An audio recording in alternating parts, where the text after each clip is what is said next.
Welcome to Amberg Acres, folks. I had a little issue here. I had to go in and get my shoulder fixed. I have a torn rotator cuff. So how did I tear my rotator cuff, you ask? Well, remember them trees back in February?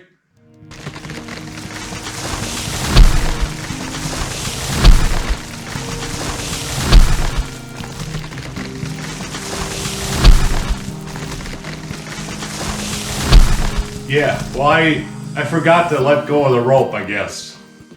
Nah, just kidding. So I've been having problems with this shoulder for, I bet you 10 years. And I went in, the first time I went in, it was just to a regular doctor, and he took some x-rays, and, you know, of course, they always say you're full of arthritis, you know. Nothing they can do about it. So they gave me a shot of something, and it didn't do any good, didn't help. So I don't know, probably 4 years later, it was getting bad again at work and stuff. So I went in. This time I went to a regular orthopedic guy, and he took an X-ray and he shows me this big bone spur in there, and you know, it looked like my little finger hanging off of one of the bones. And he wanted to do surgery right away, and you know, whatever, and get that out of there, and never said nothing about the muscles being torn or the rotator cuff being torn, nothing. You know, so I declined the surgery because I just didn't feel right about it, and 8 weeks off of work, you know, it just wasn't the right situation at the right time. And you know, yeah, it bothered me when I was lifting stuff, but it didn't bother me at other times. So now fast forward another 6 years, I can't sleep at night. It hurts so bad, you know, it's throbbing. I can't sit in a chair. It's throbbing, you know. So I went to another orthopedic. We're up here now in northern Wisconsin, so we're using Bellin. And the guy took some x-rays, and yeah, there are some bone spurs in there, which he said he could take out. But he said he didn't think that was the issue. He said the issue is probably a tear in a muscle. He scheduled an MRI. I went in for an MRI, and the MRI showed 3 tears. As far as I can tell, 3 tears. This is what they went in and fixed. The first tear is the most common. Okay, this is the rotator cuff. The rotator cuff is held in by 4 muscles. So the one that comes across the top is called the supraspinatus muscle. And that is the most common tear. That comes right on the front of your arm bone there, and it attaches. And there's this big muscle over the top. That's actually what they call it, actually, is the big muscle or the strong muscle or something. They got a name like that for it. So that comes across the top, and that attaches to your humerus, which is your arm bone. Well, that's the most common tear, and of course that's what's torn. It was not completely ripped off the bone. If it's completely ripped off the bone, your arm, you can't even lift your arm, you know. So it was just torn. They said in the MRI what the findings of the MRI. It said how much it was torn, and you know, whatever. So that one was torn. Well, then the other one, the front, the one that comes across the front here and attaches to that same bone, the humerus, is called the subscapularis muscle. And that one also had a small tear in it. And then there's one that comes around the back the same way and attaches to the back side of that humerus muscle. That one's called the infraspinatus muscle. And that one also had a tear in it. Now, these are just, the one on the top was the worst. The one on the front and the one on the back were just small tears. And I'm assuming that the top one is torn and then the other one's tear because you're overdoing it with your arm that you should have had fixed how long ago. So anyhow, they go in there and they reattach them. They sew them up. If it's just a split, so say this one on the front was just a split, okay? They just sew that up. It's still attached to the bone. But then the one on the top is slightly separated from the bone. That one they put in like some little metal screws in your bone, and then they attach it, they tie it to that, and that keeps it from popping back off again. 6 to 8 weeks in a sling. I have to use a, what do they call it? A perpetual motion machine. It keeps my arm moving 3 to 4 times a day for an hour at a time. And then 6 to 9 months for total healing. And that includes going to therapy and, you know, all that type of stuff. So I'm going to be out of commission for a while. I probably won't be making many videos. I'm going to finish this one up I'm working on today. And then after that, I'll probably take a break from making some videos. I guess what I'm hoping for, best results for me would be by spring, you know, middle of May, when I want to plant my food plots. If I could at least be able to drive the tractor, you know, that I'm out of this sling and I can drive the tractor as long as I'm not doing any heavy lifting and whatever. That's what I'm hoping for. I don't know if that's reality or not yet, but we'll see. They say it all depends on the individual, you know. So seeing mine weren't torn that bad yet, they weren't completely separated, I'm hoping for the best. But anyhow, so let's get to this video. We're going to look at the plow. The first season is pretty much over here. We might get some snow yet, who knows. You know, we always seem to get an April snowstorm. But we're going to look at the plow. I'm going to tell you what I think about it. I'm going to tell you, you know, what I think I should fix on it yet. And then you can go from there with it if you think that's a good idea for you, for your tractor. So let's get out there and let's look at this plow once. So the first thing I want to talk about is the front of the plow here. You saw the video that I made this grass saver, and boy, that thing worked really good. It really saved from digging in on the lawn and stuff. So my only concern with that is that it's already shiny and ground away on the bottom just from rolling over the ice and the grass. So you got a couple options there. You could make it out of thicker pipe. You could go get Schedule 80 pipe, you know, and make it out of that. And that would probably last a little longer than this Schedule 40 pipe. Or you can buy a new piece here. This piece of metal here comes off, and you can buy plastic. I believe they're plastic or rubber that you can buy and put that on there. And then that's supposed to help, you know, even save your driveway from getting scratched up if you have a concrete driveway. Problem is that costs money. That's, you know, they're well over $100 for that plate, whatever you want to call it. I skid plate, whatever it's called. I'm not a plower, so I don't know the terms that well, but you could replace that.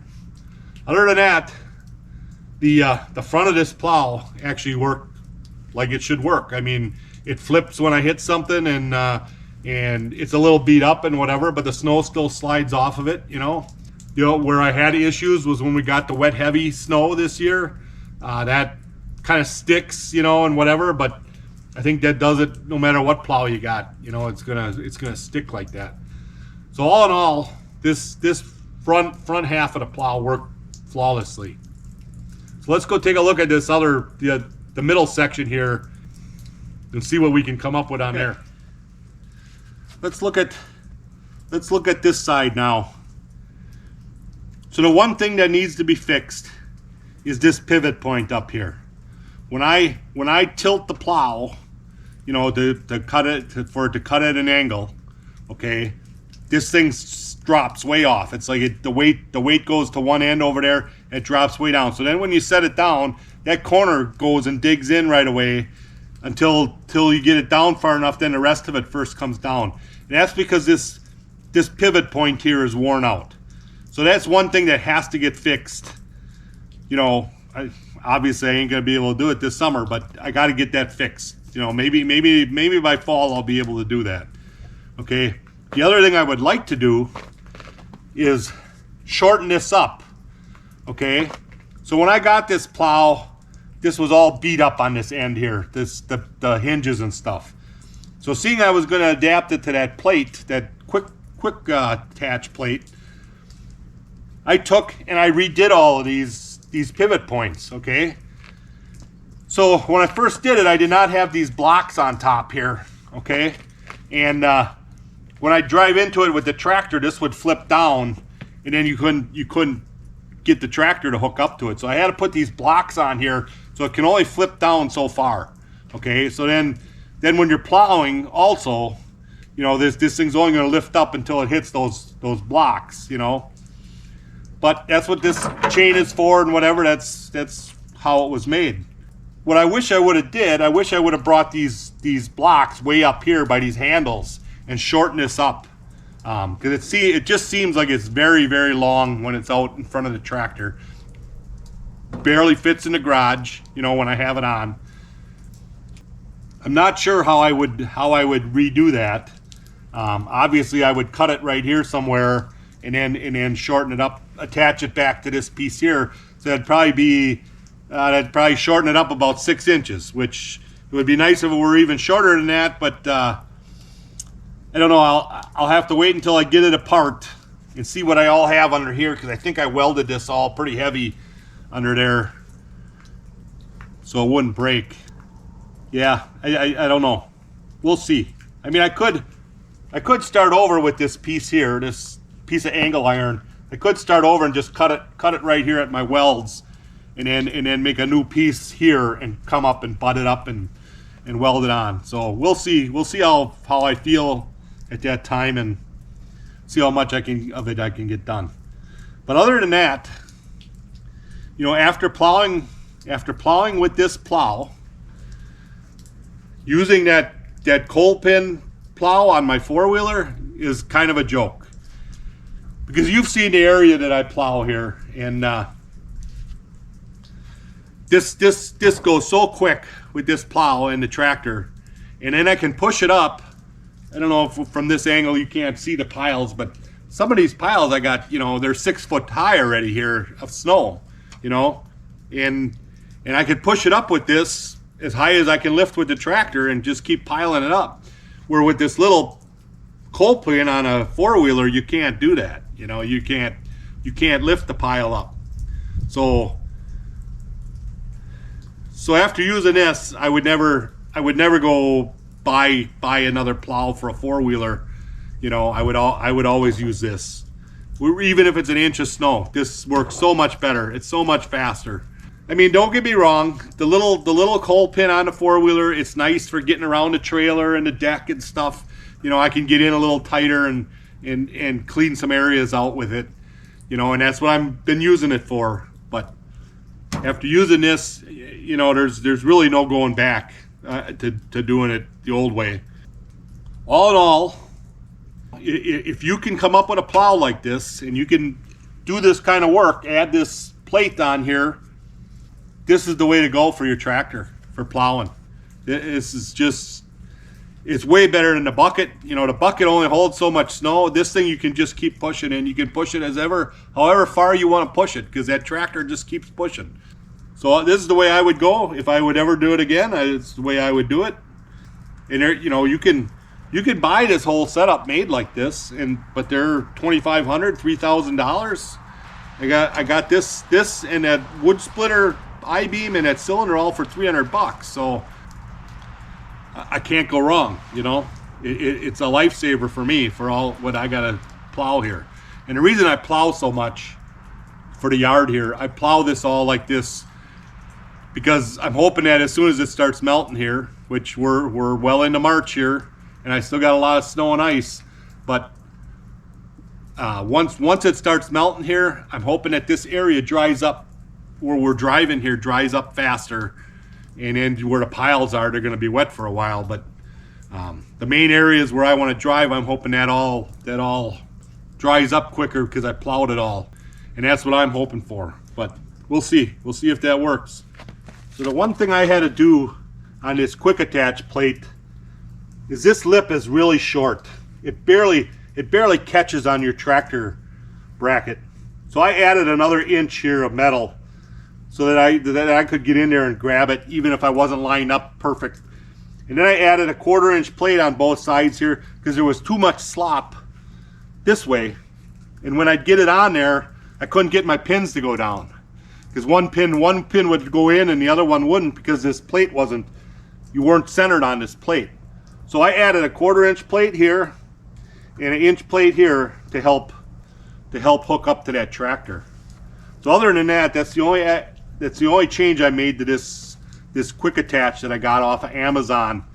And I don't remember what this was. It was over $100 for this plate. But other than that, that part of it works really good. So I think that's going to be it. It's going to be my last video for a while. So if you like these videos, give me a thumbs up and make sure you subscribe. And hopefully, I'm hoping by midsummer I'll be doing stuff again.